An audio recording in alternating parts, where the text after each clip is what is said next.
ବର୍ତ୍ତମାନ ଓଡ଼ିଶାର ବର୍ତ୍ତମାନ ଗୋଟେ ହଟ୍ ଷ୍ଟୋରି ହେଉଛି ପୁରା ନୂଆପଡ଼ା ଇଲେକ୍ସନ୍। ଏଥିରେ 3 ଜଣ ନେତାଙ୍କର ବର୍ତ୍ତମାନ ବାଜି ଭବିଷ୍ୟତ ବାଜିରେ ଲାଗିଛି। କିଏ ବର୍ତ୍ତମାନ ଆମର ଓଡ଼ିଶା ମୁଖ୍ୟମନ୍ତ୍ରୀ ମୋହନ ଚରଣ ମାଝୀ ଆଉ ବିଜେପି ସଭାପତି ମନମୋହନ ସାମଲ ସେମାନଙ୍କର ସରକାରକୁ ଆସିବାର ଏଇଟା ପ୍ରଥମ ଉପନିର୍ବାଚନ ସେମାନେ ଫେସ୍ କରିବାକୁ ଯାଉଛନ୍ତି। ସେମାନେ ଗଲେ ତାପରେ ଆମର ନବୀନ ପଟ୍ଟନାୟକର ତାଙ୍କର ସେ ବାଇ ଇଲେକ୍ସନ୍ ଜିତିବାରେ ମାହିର ତାଙ୍କର ରଣନୀତି ବିଜେଡ଼ିର ତାଙ୍କ ଦୁଇ ଦଳକୁ ସେମାନେ ଆଗରେ କିନ୍ତୁ ସେତେବେଳକୁ ଯେତେବେଳେ ବାଇ ଇଲେକ୍ସନ୍ ସବୁ ଫେସ୍ କରିଛି ବିଜେଡ଼ି ସେତେବେଳକୁ ସେ ସରକାରୀ କଳ ଧରିକି ଫେସ୍ କରିଥିଲା।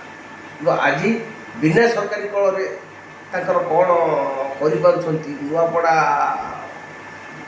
ଉପନିର୍ବାଚନ ପରେ ଜଣାପଡ଼ିବ ତାଙ୍କର କ'ଣ ସେଇ ତାଙ୍କର ଭବିଷ୍ୟତ ସେଇ ନିର୍ବାଚନ ଫଳାଫଳ ନୂଆପଡ଼ା ନିର୍ବାଚନ ଫଳାଫଳ ବିଜେଡ଼ିର ଭାଗ୍ୟ ଭବିଷ୍ୟତ କ'ଣ ହେବ କ'ଣ ନାହିଁ ରୂପରେଖ ସେଇଠି ତିଆରି ହେବ।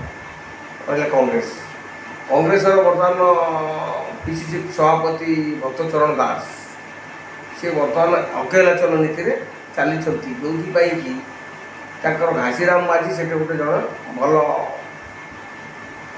ଭଲ କ୍ୟାଣ୍ଡିଡେଟ୍ ଥିଲେ କଂଗ୍ରେସ ପାଇଁ ସେ ୱିନିଂ କ୍ୟାଣ୍ଡିଡେଟ୍ କହିବାକୁ ଗଲେ କିଛି ଭୁଲ ହେବନି। କିନ୍ତୁ ସିଏ ବର୍ତ୍ତମାନ କ'ଣ ସେ ସ୍ୱାଧୀନରେ ଯେତେବେଳେ 51,000 ଭୋଟ୍ ପାଇଥିଲେ ଗଲା ଥର ଏଥର ସେ ଦଳୀୟ ଟିକଟ କଂଗ୍ରେସ ଟିକଟରେ ବର୍ତ୍ତମାନ ଇଲେକ୍ସନରେ ଠିଆ ହେଇଛନ୍ତି।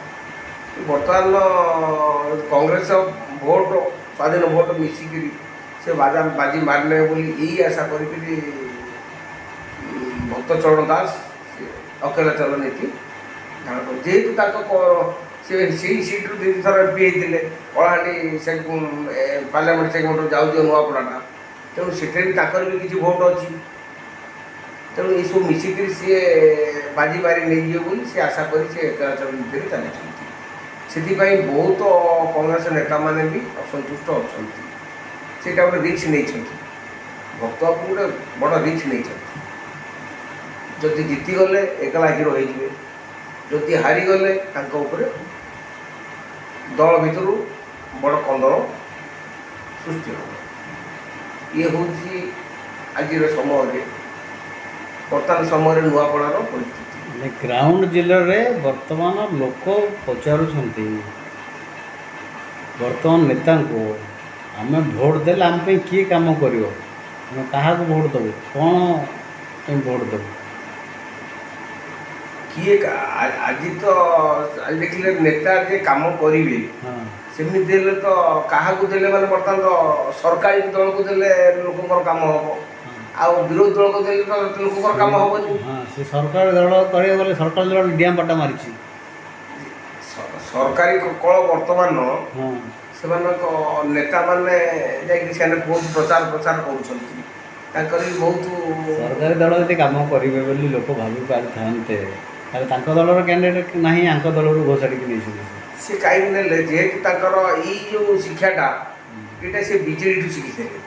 କାରଣ ଯେତେବେଳେ ବିଜେପୁର ବାଇ ଇଲେକ୍ସନ୍ ହେଲା ସୁବଳ ସାହୁଙ୍କ ପତ୍ନୀକୁ ବିଜେଡ଼ି ଯେମିତି ଧରି ପଳାଇଲା ସିମ୍ପାଥି ଭୋଟ୍ ନେଇକରି ସେ ବାଜି ମାର୍କ କରିବା ପାଇଁ ଠିକ୍ ସେଇ ଫର୍ମୁଲାଟା ବିଜେପି ଆମର ନୂଆପଡ଼ାରେ ଆପଣେଇଛି।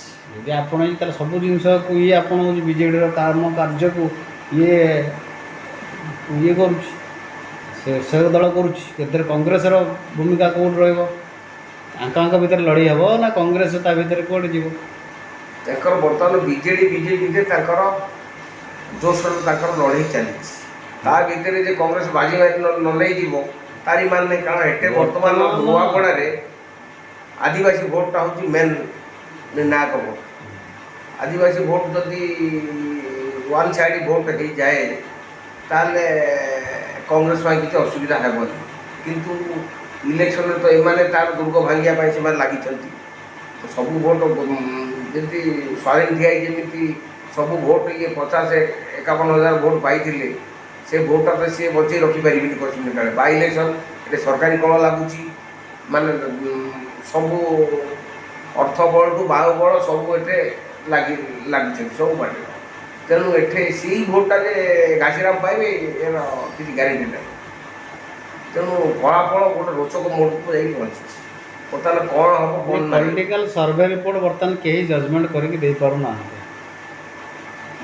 ବର୍ତ୍ତମାନ କିଏ ନବୀନ ଆଗରେ ଅଛନ୍ତି, କାହା ପଲା ଭାରି, କିଏ ଆଗଉଛି, ସେଭଳିଆ ରିପୋର୍ଟ ବର୍ତ୍ତମାନ କୌଣସି ସୋସିଆଲ ମିଡ଼ିଆରେ ବି ମଧ୍ୟ ବି ହେଉନି। ଗ୍ରାଉଣ୍ଡ ଜିରୋରୁ ଦେଖିଲେ ଲୋକ ଶାନ୍ତ ହିସାବରେ ଅଛନ୍ତି। ଇଏ ଡାକିଲେ ତା ପାଖକୁ ଯାଉଛନ୍ତି, ସିଏ ଡାକିଲେ ତା ପାଖକୁ ଯାଉଛନ୍ତି, ବୁଲୁଛନ୍ତି। ଲୋକଙ୍କର ମୋରାଲିଟି କ'ଣ ଅଛି, ଲୋକ କ'ଣ ଚିନ୍ତା କରୁଛନ୍ତି, ଆପଣମାନେ କ'ଣ ପରଖୁଛନ୍ତି ଗ୍ରାଉଣ୍ଡ ଜିରୋରେ? ଗ୍ରାଉଣ୍ଡ ଜିରୋରେ ବର୍ତ୍ତମାନ କହିଲେ ବର୍ତ୍ତମାନ ଭୋଟରଙ୍କ ମାଇଣ୍ଡକି ଚୁଜ୍ କରିବା ସେଇଟା ଏତେ ସହଜ କଥା ନୁହେଁ। ଆଜି ଯେଉଁ ଭୋଟର ଆଜି କହୁଛି ମୁଁ ଆକୁ କଂଗ୍ରେସକୁ ଦେବି, କାଲି ସେ ବିଜେଡ଼ିକି ଦେବି, ତାପରେ ନ କହିବ ବିଜେପିକି ଦେବି। କିନ୍ତୁ ଫ୍ଲୋଟିଂ ଭୋଟର ଅଛନ୍ତି। ଫ୍ଲୋଟିଂ ଭୋଟର କୁଆଡ଼େ ଯିବେ ସେଟା ବର୍ତ୍ତମାନ କହିହେବ। ସେଟା ଆହୁରି ତ ନିର୍ବାଚନ ପ୍ରଚାର ପାଇଁ ଆହୁରି 8 ଦିନ ଅଛି। ଏଇ ଟାଇମ୍ଟା ହେଉଛି ପିକ୍ ଟାଇମ୍ଟା। ୟା ଭିତରେ ଆଉ 4-5 ଦିନ ପରେ ତାହେଲେ ପୁରା ଜଣାପଡ଼ିଯିବ ଯେ ଭୋଟଟା କିଏ ଜିତିବ। ବର୍ତ୍ତମାନଠୁ ଆଜିଠୁ କହିହେବ।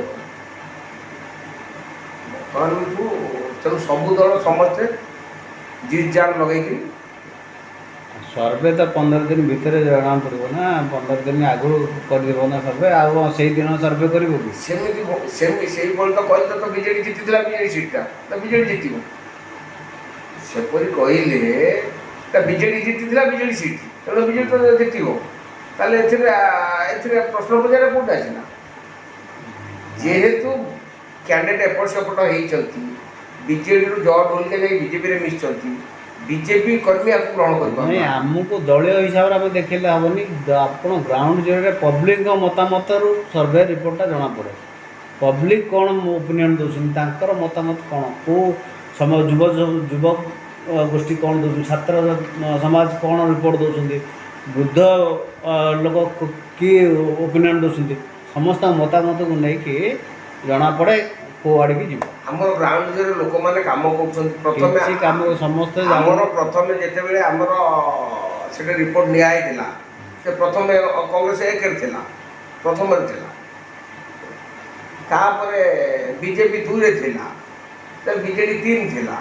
ତାପରେ କିଛି ଦିନ ଯେତେବେଳେ ତାଙ୍କର ଫାଇନାଲି ତାଙ୍କର ବିଜେଡ଼ିର ପ୍ରଚାର ଆରମ୍ଭ ହେଲା, ସେତେବେଳେ ବିଜେଡ଼ି କାଟିକିରି ତ 1କୁ ପଳେଇଲା।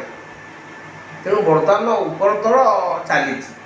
ତେଣୁ ବର୍ତ୍ତମାନ 4-5 ଦିନ ପରେ ଯେହେତୁ ଯଦି ଦେଖାଯାଉ 14 ତାରିଖ ପରେ ଉପନିର୍ବାଚନ, ସେଠାରେ ଆପଣଙ୍କର ଗ୍ରାଉଣ୍ଡ ଜିରୋ ରିପୋର୍ଟ କିଛି କହିପାରିବନି।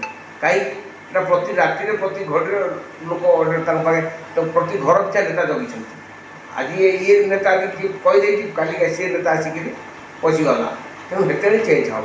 ତେଣୁ ବର୍ତ୍ତମାନ ତ ମାନେ ଅରିଜିନାଲ ଦେଖିଲେ 9 ତାରିଖ ନହେଲା ଯାଏ କିଛି କହିହେବନି। 10 ତାରିଖ ଦିନ ଯଦି ଆମ ରିପୋର୍ଟ ଆସିବ, ସେଇଟା ଫାଇନାଲ ରିପୋର୍ଟ ଆସିବ।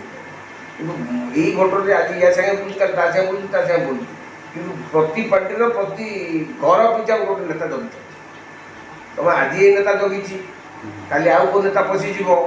ତେଣୁ ସେଇଟା ବର୍ତ୍ତମାନ କୌଣସି ସର୍ଭେଟେ ବାଇ ଇଲେକ୍ସନଟାରେ କୌଣସି ସର୍ଭେ କାମ କରୁନି।